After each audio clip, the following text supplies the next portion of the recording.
제가 한약방을 다니면서 20kg을 감량했는데요.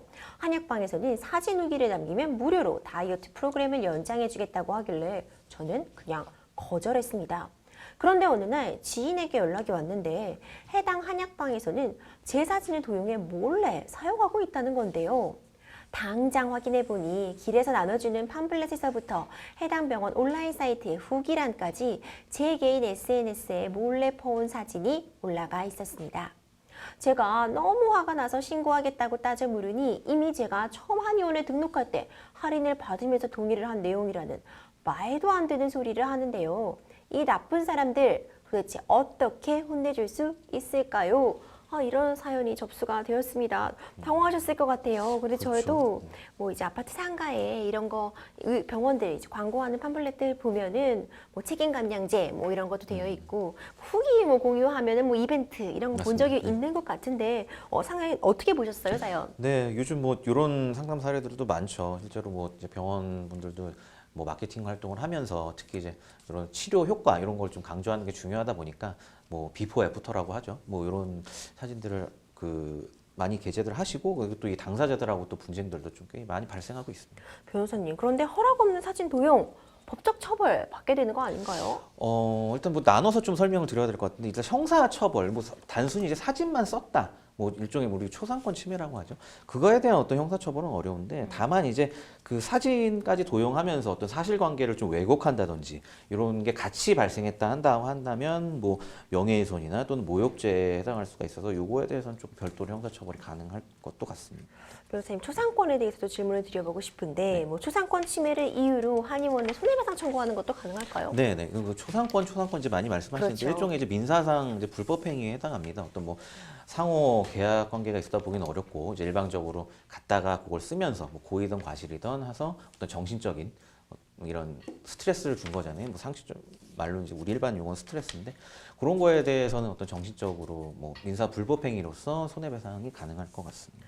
변호사님께서 이제 어떤 조건 하에서는 명예훼손도 고려될 수 있다 사진 도용이 네. 설명해 주셨었는데 지금 다이어트 전후 사진이잖아요. 네네. 내가 다이어트 하기 전에 살이 찝이 붙어 있을 때 사진까지도 공개가 된 거고 특히 불특정 다수에게 무분별하게 공개가 된 건데 명예훼손 적용될 수 있을까요? 네, 뭐 말씀드렸듯이 사안에 따라서 가능할 것 같습니다. 뭐 사진만 이렇게 게재를 해서 단순히 이제 그거는 어떤 사실관계라고 보긴 좀 어려워서 명예훼손의 평가는 좀 어려운데 다만 뭐 비포 애프터 사진을 게재를 하면서 뭐 약간 뭐 과장된 내용이나 뭐 이 부분 이제 우리 피해자분의 어떤 개인적인 신상이 들어간다든지 이런 각종 좀 글로 써진 사실관계들 있잖아요. 그런 게 뭐 허위든 뭐 말 그대로 진실이든 그런 것까지 함께 사진하고 게재가 돼 있다고 한다면 동의 없이 그러면 이제 특정한 어떤 우리 피해자분에 대해서 어떤 사실관계를 이제 공개적으로 배포를 한 이런 상황이기 때문에 그런 사실관계들이 좀 더해진다고 한다면 명예훼손죄로도 충분히 처벌이 가능할 것 같습니다.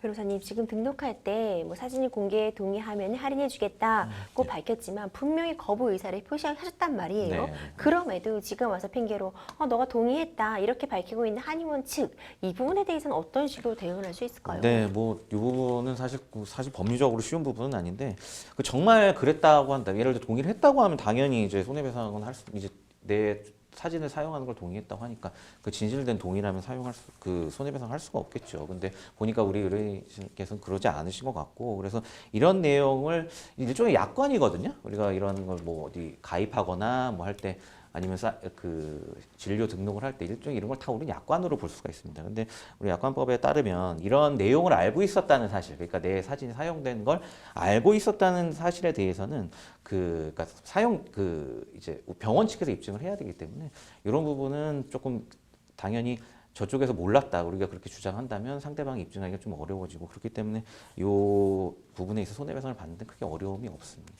변호사님, 뭐 SNS와 같이 뭐 소셜 미디어가 발달하면서 사진 도용 정말 큰 문제로 떠오르고 있는데 마지막으로 이런 사진 도용 같은 이슈에 대해서 좀 주의할 점 간단히 설명해 주시죠. 네, 일단은 본인 사진이 좀 퍼 나가지는 거 이런 걸 좀 방지하시는 다양한 방지 장치를 하는 게 중요하고요. 그리고 이게 발생했다고 하면 무조건 소송으로 가신다기보다 어떤 법적인 청구권이 있다 이런 걸 뭐 본인이나 병원을 통해서 고지를 하고 일종의 손해배상을 받고 좀 빨리 해결하시는 게 더 좋을 것 같습니다.